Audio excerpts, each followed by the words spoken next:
जीते जी मरा होने की चाहत, देश छोड़ने की प्लानिंग, खुद के अस्तित्व को पूरा बदल लेना। जाहिर सी बात है आपके जहन में सवाल ही उठ रहा होगा कि आखिर ऐसी कौन सी परेशानी जिसने अर्चना को इतना परेशान कर दिया। क्यों अर्चना अपनी पहचान बदलना चाहती थी, देश छोड़ने का प्लान बनाया। सुनिए, पुलिस की पूछताछ में क्या कुछ बताया अर्चना ने।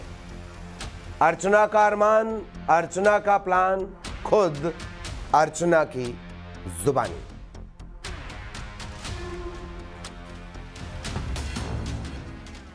नर्मदा एक्सप्रेस की अजब कहानी। ट्रेन में दोस्ती, ट्रेन से गायब होने का प्लान, शादी का प्लान हो फेल, बना मिसिंग प्लान, घर वालों से कहा सुनी, अर्चना हुई लापता। अर्चना का अरमान, जज बनूंगी दुल्हन नहीं। अर्चना की कहानी, अर्चना की जुबानी। कैसे अर्चना काठमांडू से भोपाल आई। अर्चना को सारांश ने ही बुलाया था। कॉल पर कहा कि वापस आ जाओ, घर वाले परेशान हैं। यह कॉल पुलिस वालों ने करवाया था। सबसे बड़ा सवाल था कि जिस मिसिंग मिस्ट्री को सुलझाने के लिए देश भर की पुलिस लग गई, इंदौर से कटनी, बिलासपुर, दिल्ली, मुंबई, नागपुर, कई शहरों में पुलिस को एड़ी चोटी का जोर लगाना पड़ा। आखिर अर्चना क्यों खुद की पहचान बदलना चाहती थी, ये कहानी भी खुद अर्चना ने पूछताछ में बताई, जिसका लब्बू लुबाब कुछ इस तरह से है।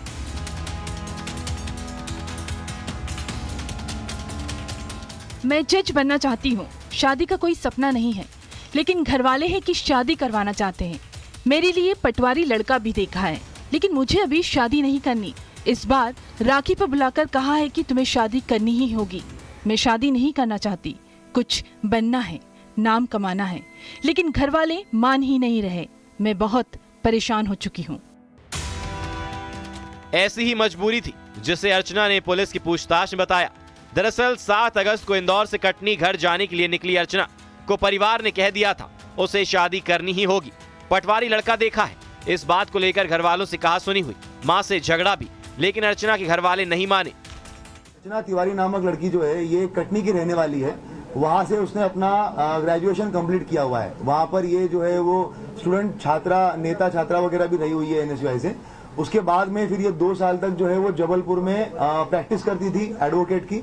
उसके बाद इंदौर में ये पिछले 1 साल से एडवोकेट की वकालत कर रही थी। इसी दरमियान जो है इसके परिवार वालों की तरफ से लगातार इसको रिश्ते वगैरह आ रहे थे, जिसमें इसको शादी नहीं करनी थी। लगभग 3 से 4-5 शादी के प्रपोजल आने के बाद में कुछ इश्यूज हुए, शादियां टूटी या उसको नहीं करना था, उसने ना बोल दिया।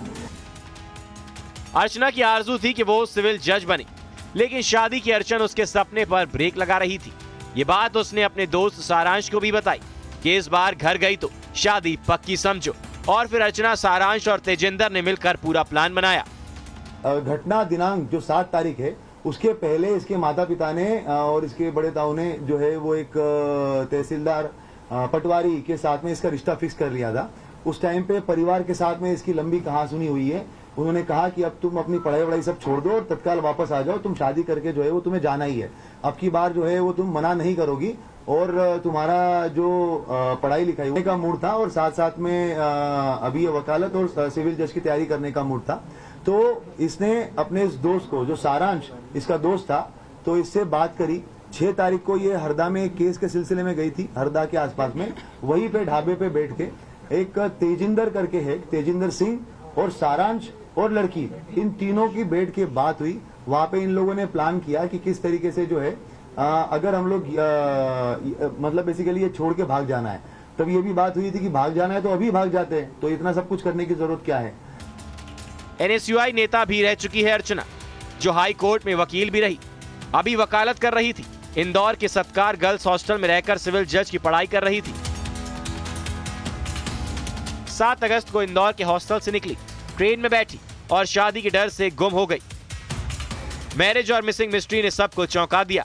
भोपाल से शैलेंद्र भदौरिया, रमाकांत दुबे, कटनी में खेमनारायण गुप्ता, इंदौर में मिथिलेश गुप्ता और नर्मदापुरम में शैलेंद्र कौरव के साथ। Bureau report.